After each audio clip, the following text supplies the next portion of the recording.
Joining me now, I have former FBI agent Dennis Franks. Dennis, good morning to you. I mean, this treasure trove is just insane that the FBI found. I mean, more than 150 explosive devices. He even kept bomb-making materials in a freezer that was accessible to his kids, an unregistered rifle. What's your theory on why he may have had this stash?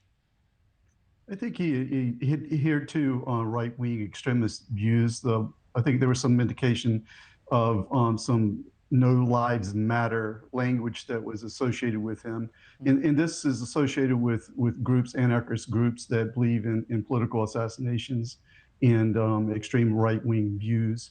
So evidently, this investigation, which it looks like it had been going on for about a year or so, had uncovered quite a bit of information, and looks to me that they decided to act on arresting him on the gun charge. This is normally not a charge that the FBI will file and make an arrest on solely, just this one charge. It may be in combination with other charges.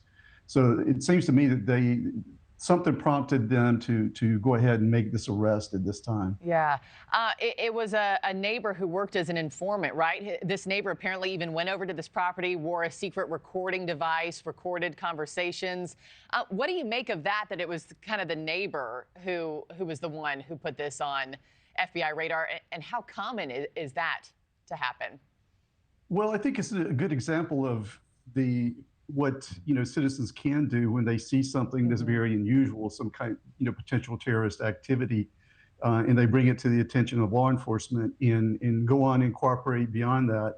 This person, this neighbor, would be classified, I believe, as a cooperating witness, and that it's quite significant that someone would do this and go to the extent of body recordings. So I think that the investigation is probably very extensive. I think there's a lot more into it. I would bet that there are other investigative techniques that have been used, and obviously this neighbor brought something to the attention that probably the government would not have known about otherwise, unless this person came up on the radar through chat groups or something of that nature.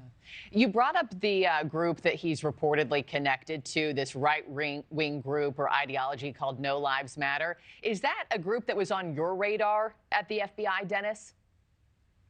It's not specifically that I was aware of at the time. I worked abroad more of a counter-terrorism at some point in the international scene, not so much the domestic scene, but so I'm not sure at that time how recent this group has come about, or if it's been around for quite a while. But there is a lot of information out there on government law enforcement bulletins about this group now. I think it has risen to close to the top of a lot of attention for concern about right-wing extremism and potential acts of violence. Thanks for watching, everybody. Go to joinnn.com to find NewsNation on your television provider. Also, don't forget to click that red subscribe button below to get more of NewsNation's fact-driven, unbiased coverage.